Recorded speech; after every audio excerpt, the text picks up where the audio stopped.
you are the master of your own fate for the bar. If you give up, then that's it. But if you keep trying, you can keep attacking it from other angles. You're gonna pass. You don't give up on yourself. Just keep attacking. Don't give up. Don't take this. Don't take the easy ways out. If you have the opportunity to study more, do more questions, do more essays, do it. Don't just sit there and say, "Hey, I think I've done enough." Hi, everyone. Welcome to Mind Over Legal Matter, where we approach Florida bar essays one mindful step at a time. Today, we have another guest here to share his experience studying for the Florida bar exam, Mr. Andrew, who took the 2017 Florida bar exam and is now here to share his experience with you because he wants to pay it forward to all of you out there who dream of becoming an attorney. So let's get started. Please introduce yourself. Hi, everyone. I'm Andrew Abreu. I'm 31. And, as long as I can remember, I've always wanted to be an attorney to serve justice in my community, just bring an honest perspective, someone who's lived kind of at the lower and middle echelon of things, who can give a voice to the people in the form of justice. That's why I wanted to be an attorney. And that's why I took the journey for the Florida bar, right? That's awesome. So tell us about the first time you took the exam. How did you study for it? Okay. I took the bar in 2017, the summer bar. And I had taken the traditional big box study program approach. You pay a bunch of money, you get an outline of how you're supposed to proceed. You do a bunch of MBE questions, some Florida questions, and they give you probably 10 or so Florida styled essays to go through. And, I strictly followed that program. And, in the back of my mind, I kept telling myself, if you just follow this program, you paid the money, you're relatively smart, right? You should be able to get through this. It did not turn out how I wanted. I missed the bar by a total of one weighted point. Oh, wow. And so it was devastating, right? Because I was working at the state attorney's office at the time. I had been the past president of my law school's trial team. I was in the top 10% of my law school's academic grading, and I couldn't believe I missed it. And it was devastating. Yes, absolutely. How did you pick yourself up from that to study again? I remember I gave myself a week to sort of wallow in it, but I promised myself after that, no more excuses. I went to church a ton in that period of time. I had a lot of private conversations with God, just, give me a shot. Let me showcase. I know what I'm doing. Or maybe I'm studying wrong. Show me how I can do the right things. Yes. So can you share with us what you did differently the second time? I think I didn't cast my net far enough. I went with the big box idea, and I thought that was, that's everything a normal person had to do. And I was wrong. There are so many different techniques to studying to the bar exam. And the thing is, the bar exam is not a test about how good a lawyer you're going to be, right? It's just how well can you dissect this law and put it in a way that the person reading it can understand that your level of knowledge. So it doesn't mean the smartest person taking the bar is necessarily going to always have the highest score. That's not true. And the other thing is the thing that's kind of mind blowing is that a lot of the Florida bar is sort of out there for you to pick up and dissect yourself. All of the essays basically that have ever happened at the Florida bar are available to people. You can study it that way. The other thing is, and I think this one is critical for multiple choice, is not to get comfortable with the answers alone.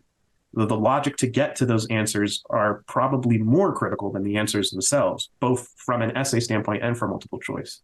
And it got to the point where when I'm studying for my multiple choice, I would try and turn the multiple choices into an essay question and dissect it that way. Better to know why every question answer is wrong as opposed to just knowing why one is right. I love hearing this because it is everything you're describing is the mindful way of approaching how to study the exam. And this is exactly why I created the essay database. Because it's an efficient way to access all those essays and study for the subjects, the issues that are in there, et cetera. And then what you say about Florida multiple choice is so spot on. How did you arrive at that answer? Do you understand the rule? Do you understand how you got there, et cetera? So that's excellent. So you approached it more mindfully. Is that fair to say? Yeah, I definitely think I approached it more mindfully this time. And what would you say that you did for MBE? MBE is, you have to be careful when you have your state versus your MBE because there are very small differences. And Florida and the MBE questions are large in part very similar, but because the Florida bar wants to test the differences, one of the things I did is I made a flow chart side by side of every time I saw a difference in law between MBE, which is generally federal, versus state, I posted up and I kept going and kept going. And eventually there was this massive sprawling list that maybe went from end to end of a 10 by 10 room, our little study bunker. I made sure I knew the difference whenever I applied it. And then for any question that we tackled, even if it was only asking about one, we would try and answer in both formats. So if this was an MBE question, what was the answer to, are there evidentiary exemptions? Well, in Florida, there's not. And MBE, there would be. Got to know the difference between two, and you have to be able to spot it very quickly because time is of the essence in your exam. Yes.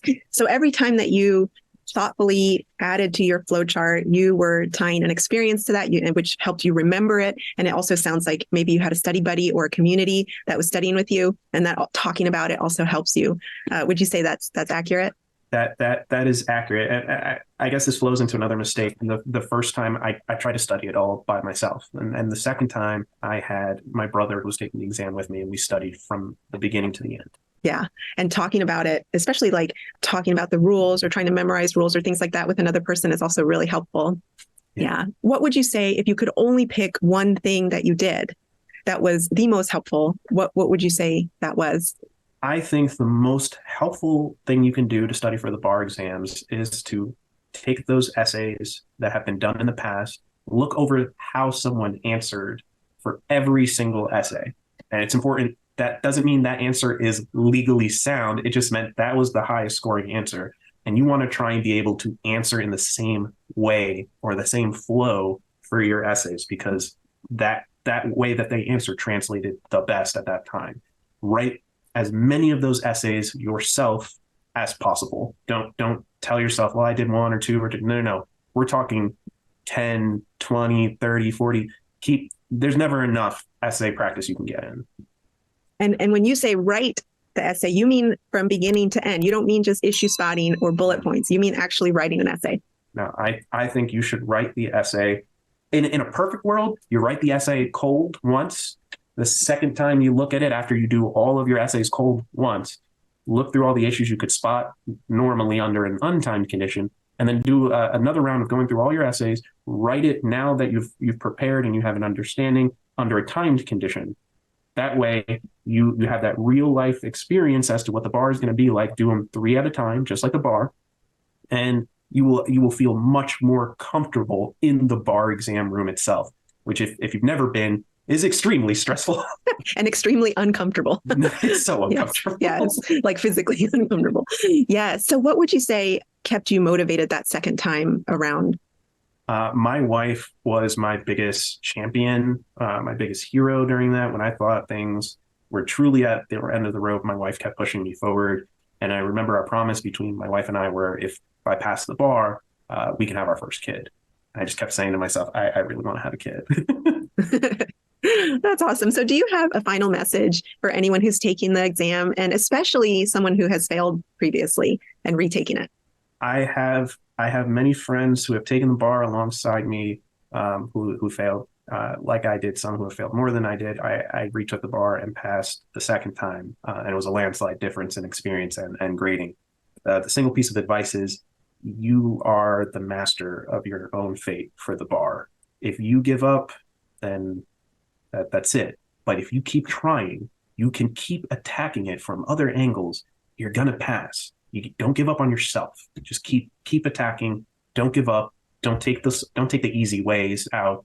If you have the opportunity to study more, do more questions, do more essays, do it. Don't just sit there and say, hey, I think I've done enough. Yes. Thank you. Thank you for those words of encouragement. I promise you that folks who watch, I actually get so many messages from students who watch videos and interviews, and they tell me like, that really encouraged me, that motivated me. Thank you for doing that. So I know that everyone appreciates this and your time. So thank you again for being here. And for everyone else, for more resources, please visit mindoverlegalmatter.com or floridabarexamcoach.com. Bye. Bye.